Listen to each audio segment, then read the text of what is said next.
আসসালামু আলাইকুম, কেমন আছেন সবাই? আশা করছি আল্লাহর রহমতে সবাই ভালো আছেন। আলহামদুলিল্লাহ আমরাও ভালো আছি। যে প্রচণ্ড শীত, আর এই শীতের মধ্যে কিন্তু কিছু ঝাল ঝাল খাবার ভালো লাগে, তাই চানাচুর দিয়ে মুড়ি মাখিয়েছিলাম। আর এই যে আমার মেয়ের অবস্থা, সে কিন্তু অলরেডি সারা বিছানায় ছিটিয়ে দিয়েছে, ছড়িয়ে ছিটিয়ে একদম একাকার করে ফেলেছে। ওর মাথায়ও আছে, সব জায়গায়। যাই হোক, আজকের ভিডিওটি সাজিয়েছি এই প্রচণ্ড শীতে একটা গুরুত্বপূর্ণ জিনিস আমার হাজব্যান্ড অর্ডার করেছিল, আর নতুন বউর জন্য কি গিফট করব সেটাই থাকছে আজকের ভিডিওতে। আশা করি ভিডিওটি ভালো লাগবে। আর যদি ভালো লাগে একটা লাইক দিবেন, রিকোয়েস্ট করে একটা লাইক দিবেন, দিয়ে পুরো ভিডিওটি কন্টিনিউ করবেন। এই যে কাঙ্ক্ষিত জিনিসটি চলে এসেছে। যে প্রচণ্ড শীত পড়ছিল কয়েকদিন, এই ভিডিওটা বেশ কয়েকদিন প্রচণ্ড শীতের মধ্যে কিন্তু আপলোড করা হয়নি। এই যে কমফোর্ট অর্ডার করেছিল আমার হাজব্যান্ড বাইরে থেকে, তাই ডেলিভারি ম্যান দিয়ে গেল। আর এই যে আমার বড় ছেলে খুলে দিচ্ছে, দেখতেছে যে ঠিকঠাক আছে কিনা। তারপরে আমি এটাকে সুন্দর করে পেরে দেখাবো। আসলে যে কোনো ভালো জিনিস সঙ্গে সঙ্গে না দেখাতে পারলে না ভালো লাগে না, তাই বিছানায় পেরে দিচ্ছি যে কেমন দেখায় আর বিছানাটা কেমন লাগে। আসলে এত ভালো লাগতেছিল যে মনে হচ্ছিল যে এখনই শুয়ে পড়ি। আসলে সেই প্রবাসী যে আমাদের জন্য অনেক কষ্ট করে, অনেক চিন্তা করে, কত কিছু করে, সে কিন্তু এতটা সুখ নাও করতে পারে। সে শুধু বাড়ির চিন্তা, কিভাবে টাকা দেবে, কিভাবে আমাদের সুখ শান্তি দিবে,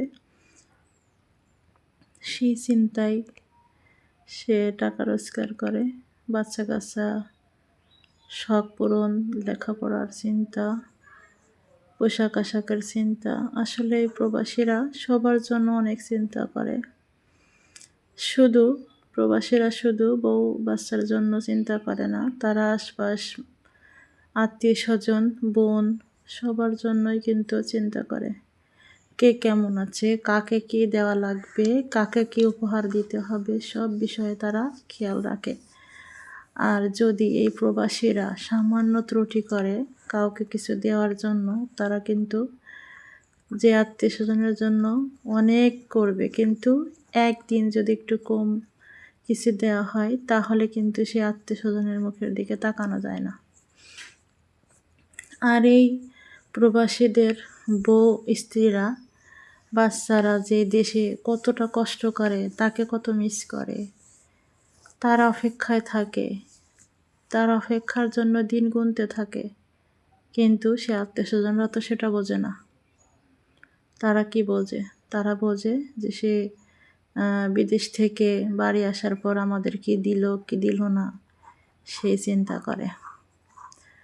অবশেষে যদি তাদের জন্য কিছু না নিয়ে আসা হয়, তাহলে কিন্তু চোখ মুখ কালা করে রাখে। আমার মনে হয় প্রত্যেকটা প্রবাসীদের একই অবস্থা। সামান্য চকলেটও যদি কাউকে না দেওয়া হয়, তাহলে এই যারা প্রবাসে থাকে তাদের ভাবিরা, ভাইয়েদের মুখের দিকে তাকানো যায় না, ঝগড়া করে। অথচ একটা জিনিস চিন্তা করবেন, অথচ তারা যে প্রবাসে থাকে, তাদের বাচ্চা কাচ্চা দেশে থাকার পরেও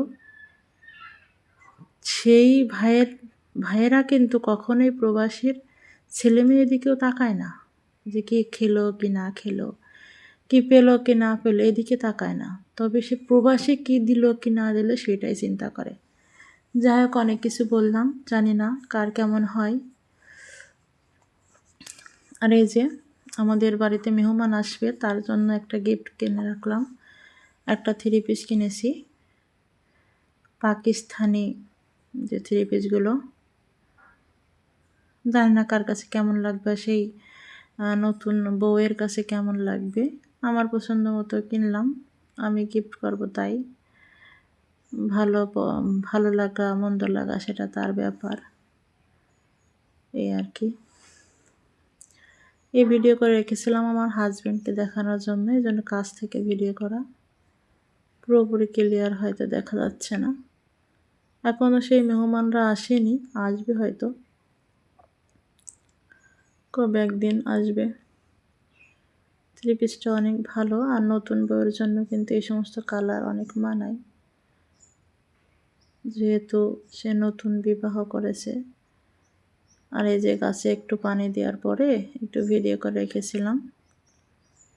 আসলে গতকালকে ভিডিও দেওয়া হয়নি, কিছু মেহমান ছিল, আমার ননদের মেয়ে আসছিল, তাই কি বলবে এই জন্য আর ভয়েসও দিইনি, ভিডিও দেওয়া হয়নি। এই পর্যন্ত যারা আছে, আর এই শীতের মধ্যে কে কেমন আছেন কমেন্ট করে জানাবেন।